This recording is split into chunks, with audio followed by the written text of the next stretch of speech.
continue. Alors pourquoi tout ça? Bon, j'ai essayé de structurer ça un peu pour amener les choses à ce qu'on essaye d'obtenir, à ce qu'on essaye de mesurer. On mesure beaucoup de température, on mesure des positions de front, on mesure les courants, on mesure tout ça. Mais c'est quoi tout ça? C'est des transports de chaleur, c'est des transports de sel. Et bon, tout ça, c'était le début des programmes qu'on appelle maintenant les programmes climatiques.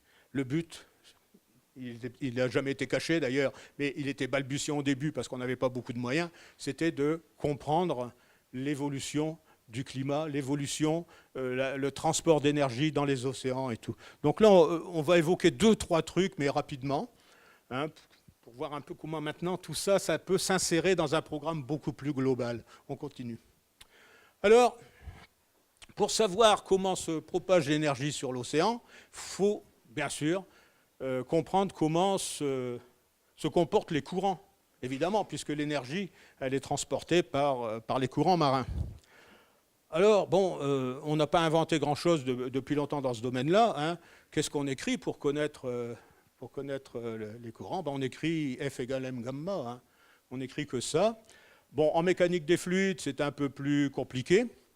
Mais bon, en haut à gauche, c'est une écriture très condensée, très mathématicienne, mais enfin, c'est pas trop utilisable par les modélisateurs et tout ça. On utilise bien sûr des formules beaucoup plus classiques. Hein. Elles ne datent pas d'hier. Hein. Qu'est-ce que vous voyez dans ces équations dérivées partielles? Vous voyez par exemple les dérons là, sur dt, c'est l'aspect eulérien de la chose, c'est-à-dire qu'on se passe à un point fixe et on regarde dans le temps comment évolue le courant. Ensuite, vous avez un opérateur, l'opérateur d'advection, qui lui, c'est plutôt un opérateur lagrangien, enfin une méthode lagrangienne qui consiste à suivre une particule et à l'accompagner dans sa trajectoire pour voir comment elle évolue. Alors ensuite, vous avez un terme, moins FV et plus FU, ou bien 2 oméga vectoriel U, là. Eh ben, c'est l'accélération de Coriolis, hein, quand vous faites un peu de mécanique hein, pour vos concours. Là. C'est Coriolis, c'est M. Coriolis qui a dit, mais bon, c'est bien beau, mais on est sur la Terre, il faut tenir compte de la rotation de la Terre. Et cette accélération de Coriolis, c'est quoi? Ben, ça dit que quand il y a une particule qui se promène, comme ça, en réalité, sur Terre, elle est soumise à une force qui est perpendiculaire à sa trajectoire, qui est proportionnelle à sa vitesse. Hein. C'est l'accélération de Coriolis sans laquelle nous, les océanographes et a fortiori les météos, on ne pourrait pas travailler, c'est évident, parce qu'il vous suffit de regarder les informations météo du soir et vous voyez que tout tournicote dans tous les sens. C'est la faute à Coriolis. Hein, d'accord? Ensuite, vous avez des termes en dp sur dx, etc. Ça, c'est les forces de pression. Ah oui, quand on appuie quelque part, ça fait bouger. Donc, et ensuite, vous avez des termes de force extérieure. Alors, au départ, on était très content d'avoir toutes ces équations, mais voilà, c'est purement moral parce qu'on ne sait pas du tout s'en servir, on ne sait pas les intégrer, ces équations. Il y a trop de variables, il y a trop de paramètres, c'est trop compliqué. Alors, bien souvent, on fait ce qu'on appelle l'approximation géostrophique. Et ça marche très bien dans l'océan. Qu'est-ce qu'on dit? On dit que la force de pression, c'est-à-dire ce que vous voyez en dp sur dx, dp sur dy là-haut, est équilibrée par la force de Coriolis, c'est-à-dire F moins FU, on néglige les frottements, on néglige des tas de trucs comme ça. La suivante. Oui, bon, ça c'est un agrandissement de... On continue. Alors, il y a quelques dizaines d'années, les ordinateurs, on ne connaissait pas. Alors, il y a quand même des gens qui ont essayé de résoudre ce système d'équations, mais, comme je vous ai dit, ça ne marche pas trop, ce n'est pas facile. Donc, qu'est-ce qu'ils ont fait? Ils ont commencé à négliger plein de paramètres. Alors, c'est ce qu'on appelle, à l'époque, ce n'est pas ce qu'on appelait des modèles, c'est ce qu'on appelait des synthèses. Alors, il y en a eu plusieurs. Il y a eu Munk, il y a un autre dont j'ai oublié le nom. Puis il y a eu Stommel. Bon, je prends la sienne pour 2 raisons. La première, c'est que je l'ai connu. J'ai navigué avec lui sur le Charcot. Hein. Voilà, j'ai photographié. Bon, c'était en février 70, vous vous rendez compte? Donc il est là avec Paul Tchernia par contre. Donc après quelques pages de calcul, il arrive à ce résultat. Si on considère que la force de Coriolis est constante sur le bassin qu'il étudie, hein, voilà, ces approximations sont marquées à gauche là. Si la force de Coriolis est constante dans le bassin qu'il étudie, on obtient un tourbillon, hein, un tourbillon comme ceux qu'on mesure dans les parties nord et sud des grands océans. Si on fait varier la force de Coriolis, Bah, évidemment, quand on considère un océan qui fait 10 000 km sur 10 000 km, ça serait quand même ridicule de ne pas faire varier F, parce que F est nul à l'équateur, il est maximum au pôle, donc on le fait varier. Alors là, on obtient un phénomène curieux, c'est le resserrement des lignes de courant sur la bordure ouest des océans. Rappelez-vous, je vous ai dit au début de l'exposé que les grands navires, les grands voiliers, allaient raser les côtes du Brésil. Évidemment, il y avait des vents sympathiques, là, mais il y avait aussi des courants très importants. Donc eux, ils avaient déjà repéré que sur la bordure ouest des océans, le long des continents, il y avait des courants extrêmement forts. Eh ben, on les connaît bien, ces courants. Bon, il y a le courant du Brésil, dans le cas qui nous préoccupe. Le Gulf Stream, au large des côtes de Floride, c'est la même chose. Accélération due à la variation de Coriolis. Et puis, le long des côtes du Japon, il y a le Kuroshio qui, lui, répond aussi à ce phénomène. On continue. Alors, je vous ai dit qu'on ne savait pas résoudre le système, on ne sait pas le résoudre de manière analytique. Mais voilà, donc les ordinateurs sont apparus. Et puis nos mathématiciens sont aperçus que finalement c'était beaucoup plus facile de résoudre le problème d'une manière numérique plutôt que d'une manière analytique, parce qu'on ne connaît pas tout, quoi. Donc ben voilà, on a créé donc des modèles. Ces modèles, ça consiste tout simplement, grosso modo, comme ça, à trouver la solution du problème dans une petite boîte qui est la maille d'un quadrillage qu'on fabrique sur l'océan, et puis à intégrer facilement ce qui se passe dedans, parce que dans une toute petite boîte de rien du tout, on peut considérer que plein de paramètres sont constants. Et puis on fait la sommation de toutes ces boîtes pour obtenir la solution du modèle. Alors, QG, ça ne veut pas dire quartier général, hein, ça veut dire quasi-géostrophique. Ça veut dire que dans ces modèles-là, on peut pratiquement toujours considérer qu'il y a équilibre entre la force de pression et la force de Coriolis. Donc, Christian a donc introduit ce type de maillage, qui est un maillage très intéressant, parce que si on choisit un maillage pour le modèle, par exemple à maille constante des carrés, eh bien, de deux choses l'une, où vous manquerez de précision dans les endroits où les phénomènes sont extrêmement variables, qui ont une résolution fine, ou alors, si vous faites adoptez un maillage très serré, vous aurez une bonne précision là, mais vous ferez des calculs épouvantables dans des régions où les phénomènes sont beaucoup plus constants et qui ne nécessitent pas une telle finesse de résolution pour leur étude. Donc, il a introduit ce système de maillage par triangle, hein, c'est ce qu'on appelle les éléments finis. Donc, on juxtapose des petits triangles, on en met beaucoup plus là où il faut, là où on sait qu'il va y avoir des phénomènes à étudier, puis le maillage, on l'élargit un peu là où on sait que ça va être beaucoup plus constant et régulier. Et j'ai présenté cette chose-là parce qu'il l'a essayé justement sur le modèle de Stommel, que Stommel avait fait quelques dizaines d'années avant. Et voilà ce qu'il a obtenu en bas. Alors à gauche, on ne voit pas trop là, mais si on regarde bien, les traits sont un peu plus tremblotés parce qu'il a utilisé relativement peu de petits triangles. À droite, les courbes sont beaucoup plus lissées, il a une finesse de résolution beaucoup plus grande. Voilà. Alors, pour ces modèles, les modèles, comme on a vu, c'était... ça ne sort pas d'un chapeau, hein, c'est la résolution d'un problème pour lequel on peut négliger plein de choses ou pour lequel on peut considérer constante plein de choses et qu'on intègre dans une petite boîte, puis on itère ça sur tout l'espace. Il y a quand même un paramètre essentiel. Bon, on sait rentrer, par exemple, des températures, des choses. Bon, il y a le niveau de la mer qui est très important. Et donc, depuis, on va dire 92, Topex, Poséidon a été lancé en 92, on a des satellites qui permettent de mesurer le niveau de la mer. Donc, le premier, ça a été Topex, ensuite il y a eu Jason 1, puis il y a eu Jason 2, le suivant, je ne me souviens plus. Mais bon, donc il y a toute une population de satellites qui se sont succédés. Topex, il a fait plouf dans l'eau depuis. On a réussi à les rendre... on a réussi à s'arranger pour qu'ils fassent leurs mesures simultanément de façon à pouvoir comparer leurs mesures.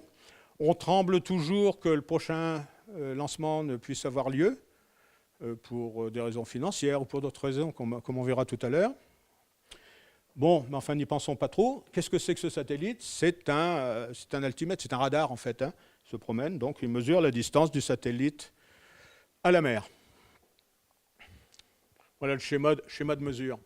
Alors, c'est pas très simple, ça. C'est pas très simple parce qu'il y a quand même plein de trucs qui perturbent la mesure. Par exemple, le satellite se balade sur son orbite, donc il est en équilibre parce qu'il a un certain poids. Mais qui dit poids dit attraction de la pesanteur, mais le problème, c'est que l'attraction de la pesanteur, on ne peut pas la matérialiser par une masse de la Terre en un point isolé au centre de la Terre. C'est un géoïde, il a plein de creux, plein de bosses, donc le mouvement du satellite, c'est un peu comme vous, quand vous êtes dans un chemin creux sur une mobilette, ça fait ça, donc c'est pas facile de mesurer son altitude. Alors on mesure son altitude et sa position avec différents systèmes. Par exemple, on a marqué là-dessus un système de télémétrie laser. Bah, ça consiste à envoyer un signal très bref par un laser et à recevoir sa réflexion, ce qui permet de calculer sa distance. La précision, il s'est avéré que la précision n'était pas toujours optimale. Donc il y a un nouveau système, c'est un système de balises Doris qui fonctionne. Bah, il fonctionne un peu comme les balises Argos, c'est-à-dire qu'il fonctionne avec un signal Doppler. Donc on mesure le décalage Doppler entre une fréquence d'émission et une fréquence de réception. La balise est inerte, elle n'en reçoit rien, mais elle émet. Donc ça permet de calculer la vitesse et la trajectoire du satellite. Donc vous voyez, il y a plein de corrections à faire avec ces mesures-là. On continue. Alors, qu'est-ce qu'on va obtenir avec ça? On va obtenir, si on travaille bien, si on corrige bien toutes les données perturbatrices. Je n'ai pas parlé, par exemple, des problèmes de propagation des ondes hertziennes dans la troposphère, l'ionosphère et tout ça. Il y a des perturbations terribles. Donc il faut corriger tout ça. Il y a plein de gens qui travaillent là-dessus, des petites mains pour corriger ces choses. Mais une fois qu'on a obtenu ça, qu'est-ce qu'on obtient? On obtient évidemment ce qu'on recherche, c'est-à-dire le niveau à peu près moyen. Et par là-dessus, il y a la marée. Et la marée, on arrive à connaître la marée quand on a un marégraphe à la côte, mais en plein large, on ne sait pas mesurer la marée en permanence. Alors on utilise un modèle, et c'est là qu'est intervenu Christian, donc il a été un des premiers à faire ces modèles de marée. Là-bas, c'est la représentation, par exemple, de l'onde M2. L'onde M2, c'est l'onde lunaire que vous connaissez bien, celle qui est à 12h04, là, enfin la marée qu'on connaît, classique, quoi. Bon, il y en a d'autres ondes qui... Bon. Donc, il a fait un modèle de marée comme ça, qui, retranché au signal du satellite, permet d'obtenir le niveau moyen. Alors là, ce que vous voyez, c'est une des premières représentations de ce niveau moyen, qui a été obtenue par Topex, à la suite des premières mesures de Topex.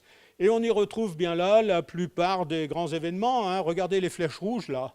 Qu'est-ce qu'elles matérialisent, ces flèches rouges? Elles matérialisent des courants qu'on connaît, mais des courants géostrophiques.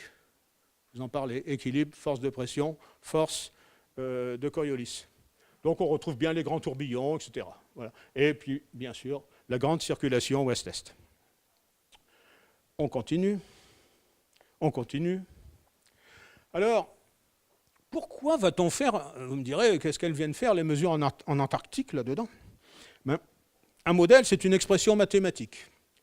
Bon, on va dire que dans ce cas-là, ça matérialise la marée. Bon, mais on aime bien quand même que cette représentation soit exacte. Alors, évidemment, on s'arrange pour que elle colle avec ce qu'on arrive à mesurer un peu partout. Alors, on a plein de marégraphes à la côte, un peu partout, mais en plein océan. Le problème, c'est que plus on s'éloigne des points de mesure qui ont permis de définir un certain nombre de paramètres du modèle, plus l'incertitude devient grande. Alors, quand on a la chance de trouver une petite île qui se balade en plein milieu de l'océan, qu'est-ce qu'on fait? On se dépêche d'aller y mettre un marégraphe. Ça fait ce qu'on appelle un point de calage, et ça permet au modèle de s'affiner et d'obtenir plus de précision ailleurs. C'est pour ça que nous, on maintient des marégraphes à Crozet, à Kerguelen et à Amsterdam.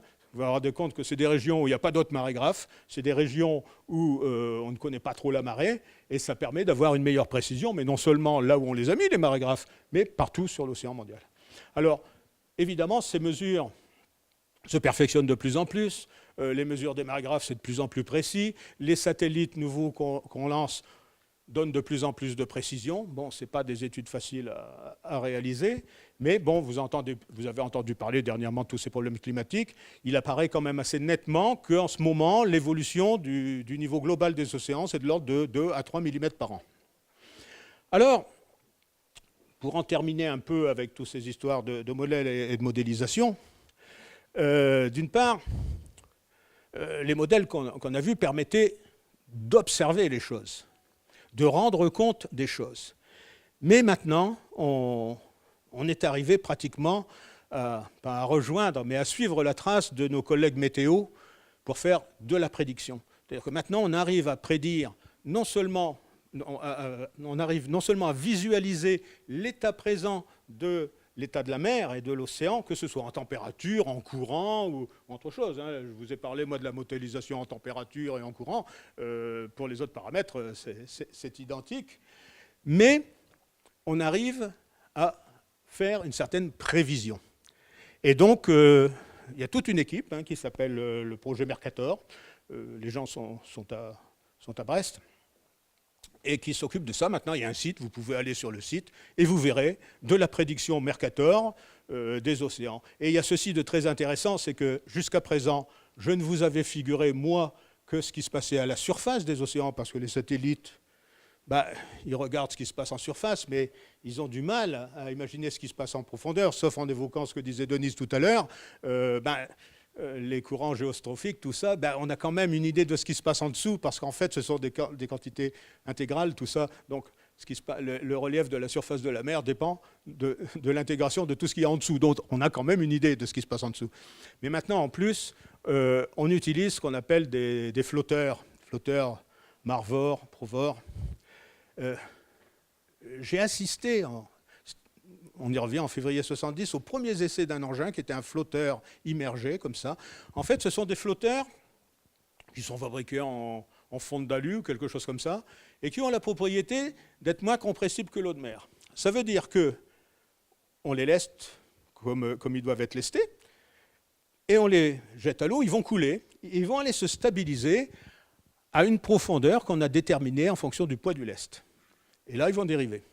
Donc le premier essai que j'ai vu de ça servait à l'époque à mesurer les histoires de plongée d'eau profonde en Méditerranée. Mais enfin bon, si vous voulez, on posera une question là-dessus tout à l'heure, on en reparlera. C'était un ingénieur américain qui fabriquait ça, et qui était venu avec nous en même temps que Stommel là, sur le Charcot. Et à l'époque, bien sûr, cet engin, on le faisait plonger, puis ensuite il remontait parce qu'on accrochait son lest avec un fil de magnésium qui se corrodait très rapidement dans l'eau de mer, et au bout de quelques heures, le fil cassé et l'appareil remontait en surface. On le localisait parce qu'il faisait bip-bip, donc avec des hydrophones qu'on traînait avec des câbles électriques derrière le bateau, je ne vous dis pas le chantier, on arrivait à le localiser, à aller le récupérer. Donc il était à l'époque équipé bien sûr d'un capteur de température et puis des LED qui le faisaient tourner sur lui-même, ce qui nous permettait d'avoir une idée des vitesses verticales du courant, ce qui est une quantité qui n'est pas facile à... Bon, je ferme cette parenthèse, c'est un premier essai de flotteur, mais maintenant ces flotteurs, on les appelle Marvor, on les appelle Provor. Ce sont des engins qui sont quand même, on pourrait les comparer, je ne sais pas, comme une F1 à côté d'une paire de battins roulettes, par rapport à celui que j'ai connu en 70. Ce sont des flotteurs donc, que l'on jette dans l'eau, bien sûr, comme l'autre là. Ils vont se stabiliser à une certaine immersion, donc ils vont dériver avec le courant à cette immersion. Qu'est-ce qu'ils vont faire? Ils vont enregistrer des paramètres. Alors c'est la température, la salinité, peut-être certains, je n'ai pas trop su ça, mais peut-être certains mesurent-ils l'oxygène. Au bout d'un certain temps, ils larguent un lest, donc ils remontent en surface, et là ils font comme les pingouins, ils émettent leurs mesures, il y a Argos qui les récupère, qui les envoie donc à Toulouse, pratiquement en temps réel, et une fois qu'ils ont largué leurs mesures, il y a une petite vessie qui se contracte, ils replongent, et ils continuent leur périple. Et ces engins nous permettent pratiquement d'avoir une idée en permanence de ce qui se passe au sein des océans. Bien sûr, c'est encore une idée extrêmement fragmentaire, extrêmement petite par rapport à ce que les météos arrivent à faire. On va dire, il n'y en a que 3000 qui sont lancés comme ça à la surface de l'océan mondial. Mais ça nous permet d'avoir une idée de ce qui se passe dans l'océan profond, ça nous permet d'injecter en permanence ces mesures dans les modèles, et ça permet de transformer nos modèles qui étaient, comme on disait, des modèles 2D, c'est-à-dire à 2 dimensions. Maintenant, on aborde les modèles 3D, c'est-à-dire qu'à chaque instant, on est capable de prédire ce qui se passe à n'importe quelle profondeur dans l'océan. Bien sûr, avec plus ou moins de précision, hein, mais on arrive à le faire. Donc il y a quelques jours, je vous ai sorti, hein, c'est pour les amateurs, là vous êtes bientôt en vacances, je vous ai sorti la prévision des températures sur le globe pour le 19 avril. Hein. Donc c'est demain, non? Oui, c'est demain. Donc voilà, demain, donc vous choisissez votre endroit, vous allez prendre votre bain à la température que vous voulez. C'est bien, hein.